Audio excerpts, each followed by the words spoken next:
जब कोई जीवन में बिल्कुल भजन नहीं करता, केवल संसार को सत्य मानकर परिवार के स्नेह में बंधकर भोग सामग्री एकत्रित करना, धनादि का संग्रह करना, परिवार को खूब भोग सामग्री दे करके सुख का अनुभव करना और पारिवारिक सेवा में ही मगन रहना, ये गति बिगड़ गई। क्योंकि हमारा जन्म ऐसे परिवार का अनंत जन्मों से हम पोषण करते चले आ रहे हैं, पर हमें कुछ लाभ नहीं मिला। हमारी गति बिगड़ जाएगी। हम केवल इतने के लिए ही नहीं आए हैं, ये तो हमारे जीने का व्यवहार है, लेकिन जीने का लक्ष्य क्या है कि अब हमारा नया जन्म ना हो। जो केवल परिवार में आसक्त हो जाता है वो ये भूल जाता है धर्म क्या है, भगवान क्या है, भगवत मार्ग क्या है, हमारी मृत्यु होगी तो हमें परिणाम क्या मिलेगा, हमारे साथ कौन जाएगा, हमें क्या गति मिले, ये सब बातें भूल जाती है। वो केवल वर्तमान में प्रगट में परिवार के स्नेह में बंद कर कैसे विधान आना चाहिए, पापाचरण, अधर्म, हिंसा, चोरी, व्यभिचार कैसे भी आए, ऐसे लोगों की दुर्गति होती है। इनके लिए ना तो उत्तरायण है ना दक्षिणायन है, ये सीधे नारकी गतियों को प्राप्त होते हैं। जिन्होंने चाहे वो गृहस्थ हो या विरक्त शास्त्र के अनुसार धर्म में चलते हुए साधना की है, उनका जब शरीर पूरा होता है तो उत्तरायण के अधिकारी देवता उन्हें ब्रह्मलोक तक पहुंचाते हैं, और जब तक ब्रह्मा की आयु रहती है ब्रह्मलोक में सुख भोगते हैं, फिर ब्रह्मा के साथ ही भगवान में लीन हो जाते हैं। दक्षिणायन में जिनका शरीर पूरा होता है, सकाम भाव से साधना की है, वो धूम मार्ग में जाते हैं। इनके अधिकारी देवता चंद्रलोक तक पहुंचाते हैं, वहां चंद्रलोक में दिव्य सुखों का भोग करके पुनः मृत्यु लोक में आते हैं। वेदांतदर्शी महात्मा जन अद्वैत ब्रह्म का साक्षात्कार करके मोक्ष को प्राप्त करते हैं। पापात्मा जन पाप कर्म करके नरक को प्राप्त होते हैं। पुण्यात्मा जन पुण्य करके स्वर्ग को प्राप्त होते हैं। पर इन सब से एक विलक्षण मार्ग है, श्री भगवान स्वयं वर्णन कर रहे हैं। पुरुषः सह परः पार्थ भक्त्या लभ्यस्त्वनन्यया यस्यान्तःस्थानि भूतानि येन सर्वमिदं ततं। हे पृथानंदन अर्जुन,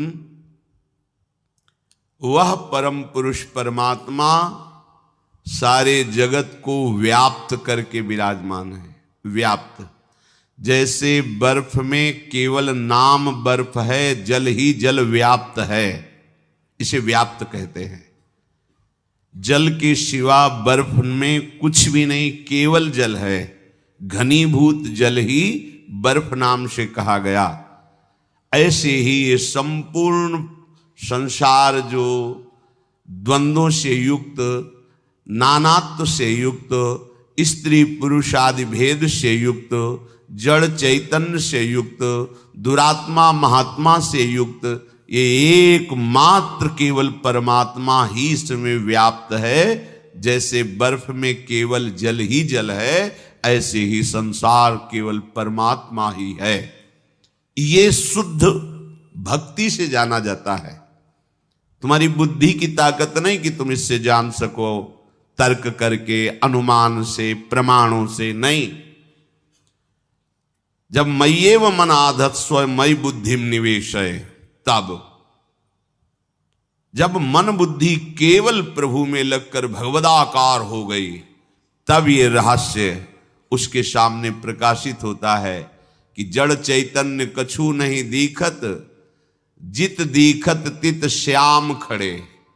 आहा, जिधर दृष्टि जाती है चितचोर मनमोहन ललित त्रिभंगी श्री कृष्ण चंद्रजू, जिनकी मुस्कान में करोड़ करोड़ काम मूर्छित हो जाए, उन प्रभु का वो हर जगह दर्शन पाता है। जैसे गोपीजन कह रहे हैं, जित देखूं तित श्याममयी है। सखी मैं तुमसे क्या बताऊं, पता नहीं मेरी पुत्री को क्या हो गया है। अब न कोई स्त्री दिखाई देता है, न पुरुष दिखाई देता है, न जड़ दिखाई देता है, न चैतन्य, केवल केवल मेरे प्रीतम श्याम सुंदर दिखाई देते हैं। जिधर भी देखती हूं श्याम मुस्कुराता दिखाई देता है। और ब्रह्म ज्ञानी जन जब चरम अवस्था के ज्ञान को प्राप्त होते हैं तो उनको भी यही दर्शन होता है। सर्वम खलमिदम ब्रह्म नेह नानास्ति किंचन, केवल ब्रह्म ही ब्रह्म है, दूसरा नहीं। मीरा जी की दृष्टि में जब प्रभु का प्रेम प्रकाशित हुआ तो प्रेम के नेत्रों से देख रही, मेरे तो गिरधर गोपाल दूसरो न कोई, दूसरा है ही नहीं कोई, केवल गिरधर गोपाल ही है। जित देखूं तित श्याममयी। हे प्रथानंदन अर्जुन, वह पुरुष जो परमात्मा है वो सारे जगत को व्याप्त करके विराजमान है। कैसे समझ में आएगा, कैसे उसकी प्राप्ति होगी? तो कह रहे पार्थ भक्त्या लभस्त्वनन्यया, ये लाभ अनन्य भक्ति के द्वारा प्राप्त हो सकता है, और कोई साधन नहीं है। प्रभु के प्रेम का रसास्वादन अनन्य भक्ति से, और प्रेमी ही संपूर्णतया प्रभु को जानता है। ज्ञानी एक पक्ष को जानता है, निर्गुण निराकार निर्विकार आत्मस्वरूप भगवान को।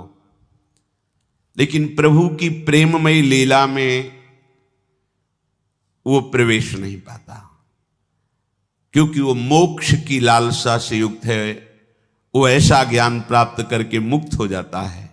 पर प्रेमी प्रभु के निर्विकार तत्व को भी जानता है और भगवत प्रेम की लीला रहस्य को भी जानता है। इसलिए सम्यक रूप से जो जानकारी प्रभु की है वो केवल प्रेमी जनों को ही है। जो बड़े बड़े ज्ञानी महात्मा हुए हैं, तत्वबोध प्राप्त करके मुक्त हो गए। मुक्त होने का मतलब तरंग समुद्र में लीन हो गई, अस्तित्व ही खत्म हो गया। पर प्रेमी जनों का ऐसा नहीं। वो इस तत्वबोध को जानते हुए भी, जैसे गोपीजन जानती हैं कि हमारे प्रीतम श्री कृष्ण क्या है, वो कह रहे नखलु गोपिका नंदनो भवान नखिल देहिना मंतरात्मदृक्। मैं जानती हूं कि केवल यशोदा मैया के लाडले नंद नंदन ही नहीं है, ये चराचर जगत की आत्मा है। ये ज्ञान तत्वबोध, ये तत्वबोध है। और प्रेम यत्ते सुजात चरणाम्बुरुहम स्तनेषु। जिन चरणों को लेकर कोई तत्वज्ञानी कभी चरण छाती से लगाया क्या, उनमें लीन हो गया। लेकिन ये तत्वबोध, इससे बड़ा और तत्वबोध क्या, जित देखो तित श्याममयी। इसके बाद प्रभु के साथ हो अद्भुत अद्भुत लीला में महासुख का अनुभव करती हैं तत्वबोध होने पर भी। ये केवल अनन्य भक्ति से होता है। प्रभु की अनन्य भक्ति में हमारा प्रवेश तभी होगा जब जो आसक्ति हमारी संसार में है, शरीरधारियों में है, वो प्रभु के प्रेमी भक्तों में हो जाए। आज तक कभी भी कहीं भी किसी को भी अगर अनन्य भक्ति की प्राप्ति हुई है तो भगवत प्रेमी महात्माओं के संग से हुई है। भगवान कपिल देव जी से माता देहूति जी ने जब प्रश्न किया तो भगवान, पीछे चर्चा चल रही थी, भगवान ने बताया कि ऐसे ऐसे हमारे जो भगवत प्रेमी महात्मा जन हैं उनका तुम संग करो तो तुम्हारे हृदय में मेरी अनन्य भक्ति का जागरण हो जाएगा।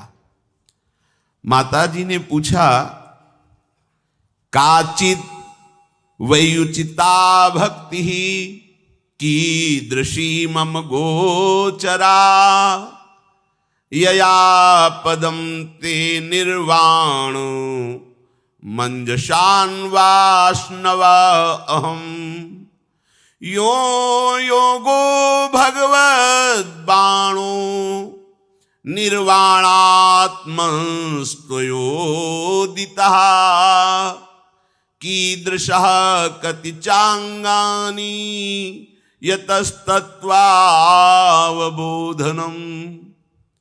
प्रभु, आपने ये तो बताया कि अनन्य भक्ति कैसे प्राप्त होती है, भगवत प्रेमी महात्माओं के संग से, पर उस अनन्य भक्ति का स्वरूप क्या होता है, कैसे जाना जाए कि मेरे अंदर अनन्य भक्ति आ रही।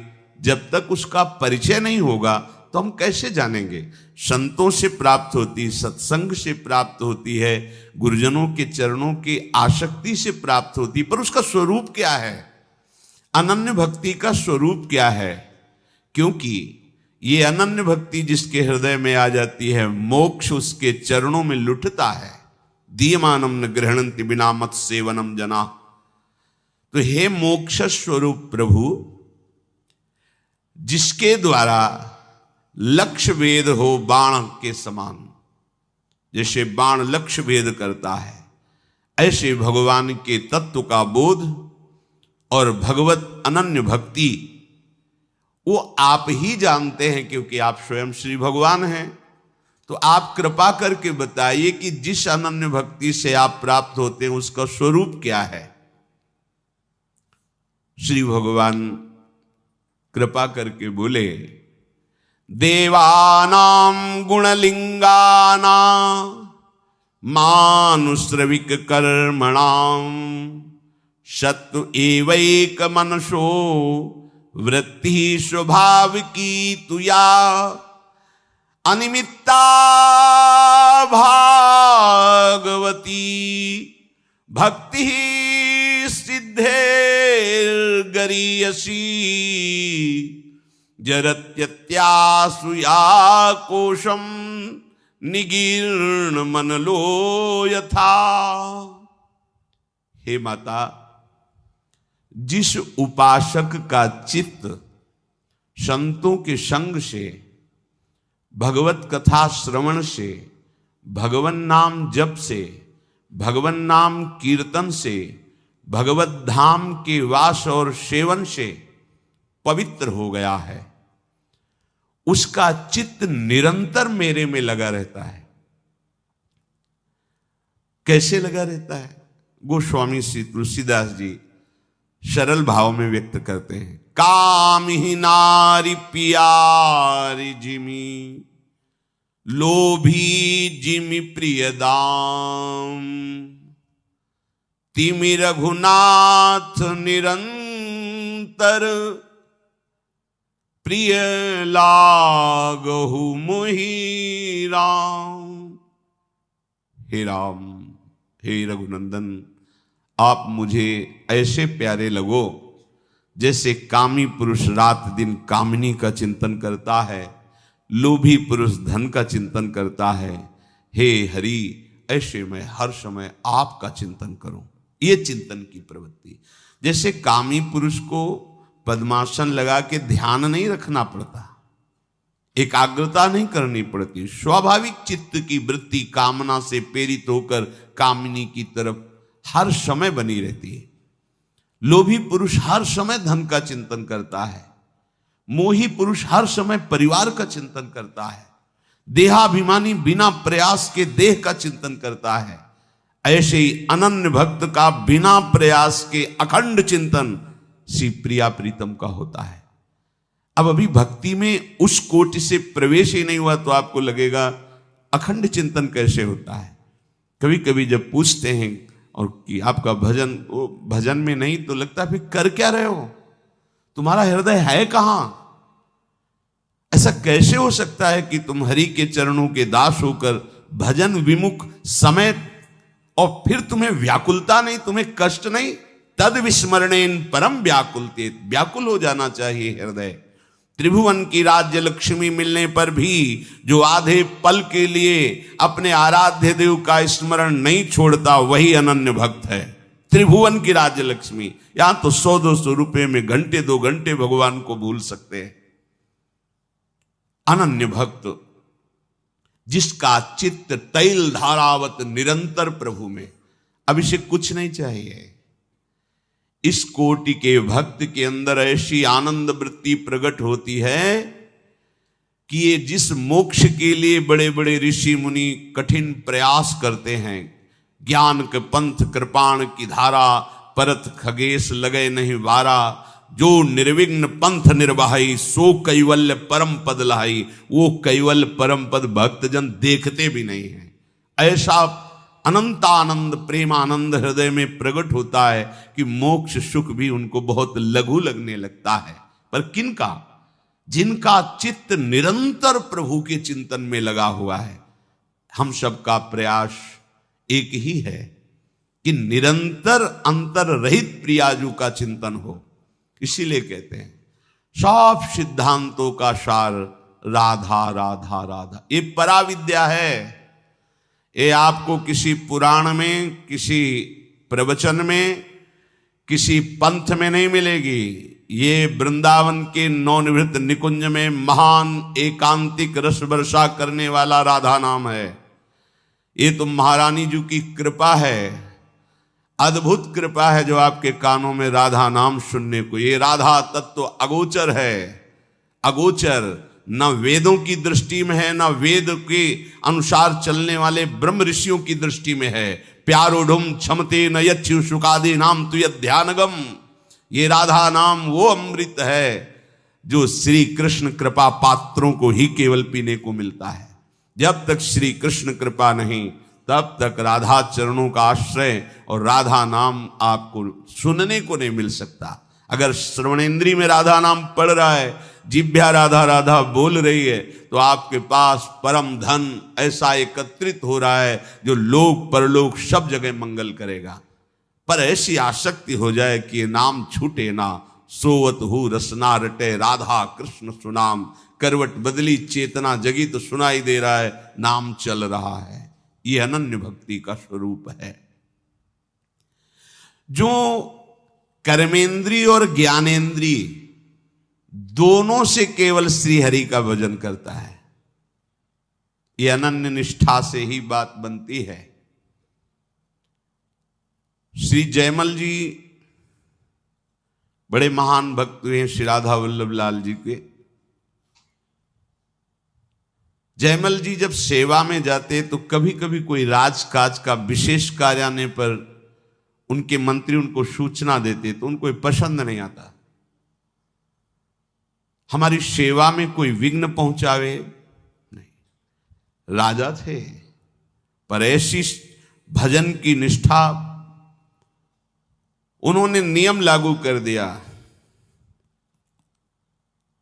4 घंटे 10 घड़ी, 1 घड़ी 24 मिनट, तो 10 घड़ी 6 को 24, 240 मिनट, तो 6 को 24, 4 घंटे। 4 घंटे के अंतर्गत अगर किसी ने सूचना दी तो हम स्वयं उसका वध कर देंगे। हमारे सेवा गृह में चाहे पूरे राज्य में आग लग जाए, 4 घंटे कोई सूचना नहीं देगा, किसी भी तरह का विक्षेप नहीं। जब हम अपने लाडली लाल राधा वल्लभ लाल का श्रृंगार कर रहे हैं, आरती कर रहे हैं, उनका सेवा भाव भोग आदि, उस समय कोई भी प्रवेश नहीं करेगा। ये अपने निजी परिकर में। यहां श्री भगवान कह रहे हैं कर्मेंद्रिय और ज्ञानेन्द्रिय दोनों का मेरे प्रति समर्पण हो जाना, तभी चित्त का समर्पण होता है। राजा है पर निष्ठा ऐसी भजन की है, कोई भी 4 घंटे विक्षेप नहीं। यहां श्री जी की सेवा कर रहे हैं, आप अन्य बातें भी कर रहे हैं, हंस रहे हैं, खेल रहे हैं। आप महारानी जी की सेवा कर रहे हैं, आप राधा नाम हाथ में लेकर स्नान करा रहे हैं, पोछ रहे हैं, प्रक्षालन कर रहे हैं, चंदन की पत्रावली कर रहे हैं, इत्र लगा रहे हैं। ये श्री जी का साक्षात स्वरूप है राधा नाम। उस समय बहुत गंभीर एकाग्र, अगर कोई आपसे राधे श्याम बोले, श्री हरिवंश बोले, तो बिना उसको देखे बोल दो श्री हरिवंश। देखो अपनी सेवा की तरफ, पूर्ण एकाग्रता। हाँ, कोई गुरुजन पधारे, महाभागवत पधारे, तो फिर श्री जी की सेवा को उसी समय विश्राम दो, पहले उनको प्रणाम, उनका स्वागत सम्मान करो। वो प्रभु का आदेश है ऐसा, महापुरुषों का आदेश है ऐसा। प्रभु से भी बढ़कर प्रभु के प्रेमी महाभागवतों का सम्मान करना, इससे प्रभु की प्रसन्नता प्राप्त होती है। जयमल जी की ये गुप्त बात उनके शत्रु पक्ष को पता चल गई। ये बड़े वीर भी थे कि 4 घंटे इनको कोई सूचना नहीं दे, 4 घंटे में तो पूरे राजमहल सहित पूरे राज्य शासन को अपने अधिकार में ले लेंगे। विपक्षी राजाओं ने ऐसा निश्चय कर लिया। ठीक जिस समय वो प्रवेश हुए अपने श्री जी की सेवा के लिए, उसी समय आक्रमण कर दिया। वो पहले से ऐसा व्यवहार निश्चित किए हुए थे। राज सैनिक ने सूचना दी कि आसपास से पूरे राज्य नगर को घेर लिया गया है, शत्रु पक्ष बहुत बलशाली प्रतीत हो रहा है, बिना राजा के दस्तखत के हम युद्ध कैसे प्रारंभ कर दें। अब वहां जो जाएगा तो सूचना देने के पहले ही मार डाला जाएगा, क्योंकि उनका ये दृढ़ प्रतिज्ञा थी कि 4 घंटे के अंतर्गत अगर कोई पूजा गृह में आया उसे मृत्युदंड मैं स्वयं दूंगा। अब यह हुआ कि सूचना नहीं जाएगी तो बड़ा हाहाकार मच जाएगा, प्रजा का नाश करेगा शत्रु पक्ष, राजमहल में घुसकर अत्याचार करेगा। अब क्या किया जाए। राजमाता ने कहा अगर मृत्यु मिलेगी तो मुझे मिलेगी, मैं जाऊंगी और सूचना दूंगी। वो डरते हुए गए।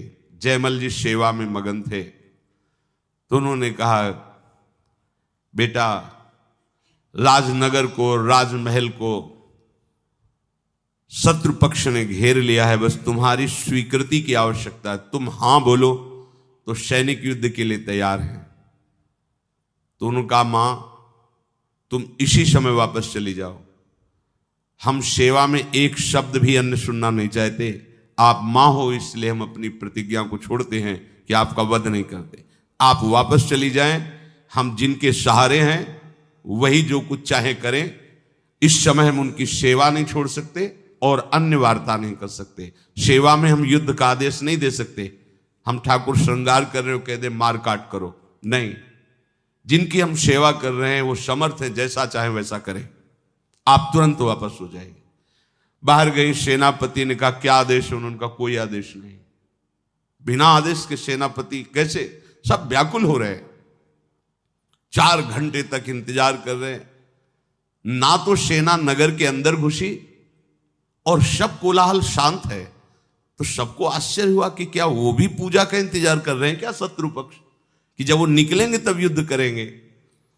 जयमल जी ठाकुर जी को भोग पवा के, आरती करके, उनके सामने कीर्तन करके, नृत्य करके प्रणाम किया, बाहर निकले और उनका हमारा घोड़ा तैयार करके लाया जाए। घोड़े के पास गए, जो उनका निजी घोड़ा था, पसीने से लथपथ था। जेविये से हाथ रखा तो हाथ भींज गया पसीने से, और हाथ रखते ही जैसे बिजली का करंट, ऐसे भागवती ऊर्जा उनके हृदय में आई। बोले ऐसा तो कभी नहीं हुआ। और ये घोड़ा तो इतना थका हुआ लग रहा है जैसे ये युद्ध करके आ रहा हो, और आज तक इतना प्यार इसके ऊपर नहीं आया। इसके स्पर्श करने से मुझे भागवती सुख का अनुभव हो रहा है। घोड़े को लिया, बाहर गए। जितने सैनिक थे सब मूर्छित पड़े थे, केवल राजा को बीच बीच में होश आ रहा था। नजदीक गए, शत्रु पक्ष के राजा को जल आदि से चेतना देकर उठाया। बोले आए आप युद्ध करने थे और ये सब मूर्छित पड़े हैं, मैंने तो अपने सेनापति को आदेश दिया नहीं, ऐसा क्या हो गया? बोले एक ही वीर केवल आया था आपके पक्ष से, सांवले रंग का था। उसने बाण तो संधान नहीं किया, पर नेत्रों से ऐसा देखा कि सब घायल होकर मूर्छित हो गए। बस एक बार तुम उसे पुनः मुझे दिखा दो, मैं एक बार उसे हृदय से लगा लूं, कभी जीवन में हम तुम्हारी तरफ देखेंगे भी नहीं। प्रेम बाण ऐसा है कि बड़े बड़े घायल हो जाते हैं। तो उन्होंने उस राजा से कहा हो, हमारे प्रभु ने शत्रु पक्ष पर इतनी कृपा कर दी, जिनके दर्शन ध्यान में बड़े बड़े मुनिजन नहीं पाते। वो कोई सेनापति या शूरवीर नहीं, वो तो हमारे प्रभु श्याम सुंदर थे, राधा वल्लभ लाल जी थे।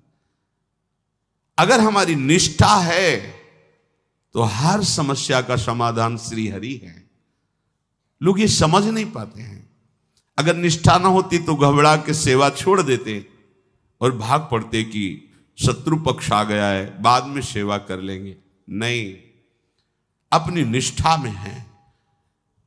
कर्मेंद्रियों और ज्ञानेंद्रियों का इस कोटि का समर्पण, निष्ठा, ये संत संग से, भजन करने से, भगवत महत्व का अनुभव होने से ये निष्ठा जागरण होती है। श्री भगवान कह रहे हैं कि ये भक्ति मुक्ति से भी बढ़कर है।